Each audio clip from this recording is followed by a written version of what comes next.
Vatican स्थित संत पेतरुस महागिरजाघर के प्रांगण में रविवार 31 दिसंबर को पोप फ्रांसिस ने भक्त समुदाय को पवित्र परिवार के पर्व अपना संदेश दिया। विश्वासियों को संबोधित करते हुए कहा कि हम यीशु, मरियम और जोसेफ के पवित्र परिवार का पर्व मनाते हैं। Cosa dice questo alle nostre famiglie? Questo modo di vivere la storia della sacra famiglia, povera, ostacolata, con grandi dolori? सुसमाचार हमें दिखलाता है कि बालक को प्रभु को समर्पित करने के लिए यरूशलेम मंदिर ले जाया गया। पवित्र परिवार मंदिर में आता है और उपहार के रूप में निर्धारित सबसे दीन और सरल दान अपने साथ लाता है, जो उनकी गरीबी का प्रमाण है। अंत में मरियम को एक भविष्यवाणी मिलती है और एक तलवार आपके हृदय को आर पार छेद देगी। संत पापा ने कहा, वे गरीबी में आते हैं और पीड़ा से भरे हुए चले जाते हैं।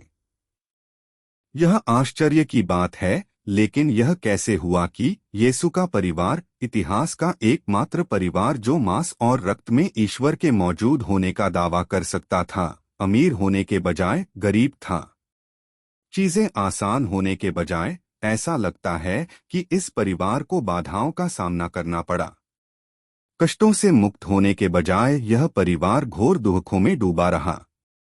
यह हमारे परिवारों को क्या बतलाता है? उन्होंने कहा, इस तरीका का जीवन पवित्र परिवार की कहानी, जो गरीब, बाधित, बड़े दर्द के साथ जीवन व्यतीत किया, हमें बहुत सुंदर बात बताता है कि ईश्वर, जिनकी हम अक्सर कल्पना करते हैं कि वे समस्याओं से परे हैं, वे हमारे जीवन को समस्याओं के साथ जीने आए। वे पहले से वयस्क नहीं थे, लेकिन बिल्कुल छोटे एक महिला के गर्भ में आए। वे एक परिवार में रहे, एक माँ और पिता के बेटे के रूप में, जहां उन्होंने अपना अधिकांश समय बड़े होने, सीखने, रोजमर्रा की जिंदगी में, छुपेपन में और मौन में बिताया। और उन्होंने कठिनाइयों को नहीं टाला, बल्कि एक ऐसे परिवार को चुना जो कष्ट सहने का आदी था, जो हमारे परिवारों से कहता है, यदि आप कठिनाइयों का सामना कर रहे हैं, तो मुझे पता है कि आप क्या अनुभव कर रहे हैं। मैंने इसका अनुभव किया। मैं, मेरी माँ और मेरे पिताजी, हमने इसका अनुभव किया ताकि हम आपके परिवार से भी कह सकें, आप अकेले नहीं हैं। संत पापा ने कहा, जोसेफ और मरियम यीशु के बारे में जो कहा गया था उससे आश्चर्यचकित थे, क्योंकि उन्होंने नहीं सोचा था कि बूढ़ा सिमेओन और भविष्यवक्ता अन्ना वहां ये बातें कहेंगे। वे चकित थे और मैं आज इसी पर चिंतन करना चाहूंगा। आश्चर्यचकित होने की क्षमता पर। यह परिवार में अच्छी तरह आगे बढ़ने का राज हो सकता है। चीजों की सामान्यता के आदी न बने। सबसे पहले यह जाने कि ईश्वर, जो हमारे साथ हैं, कैसे आश्चर्यचकित हुए और फिर परिवार में आश्चर्यचकित होना है। संत पापा ने उपाय बतलाते हुए कहा, यह जानना भी अच्छा है कि अपने जीवन साथी पर आश्चर्य कैसे किया जाए। उदाहरण के लिए, उसका हाथ पकड़कर और शाम को कुछ सेकंड के लिए एक दूसरे की आंखों में कोमलता से देखते हुए। विस्मय आपको सदैव कोमलता की ओर ले जाता है। वैवाहिक जीवन में स्नेह खूबसूरत है।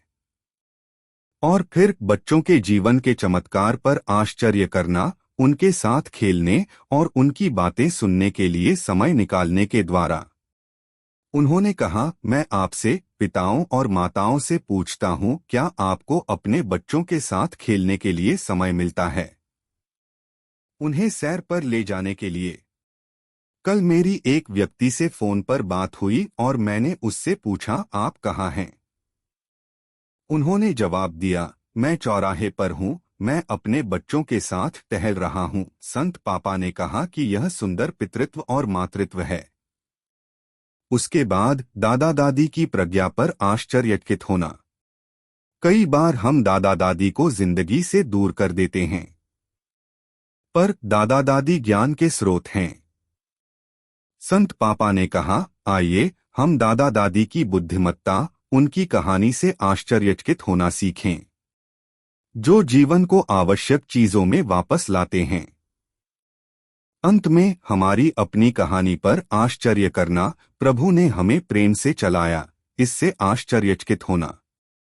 हमारे जीवन में निश्चित रूप से नकारात्मक पहलू है, और इसके बावजूद ईश्वर अपनी भलाई के द्वारा हमारे साथ चलते हैं, जो आश्चर्य की बात है।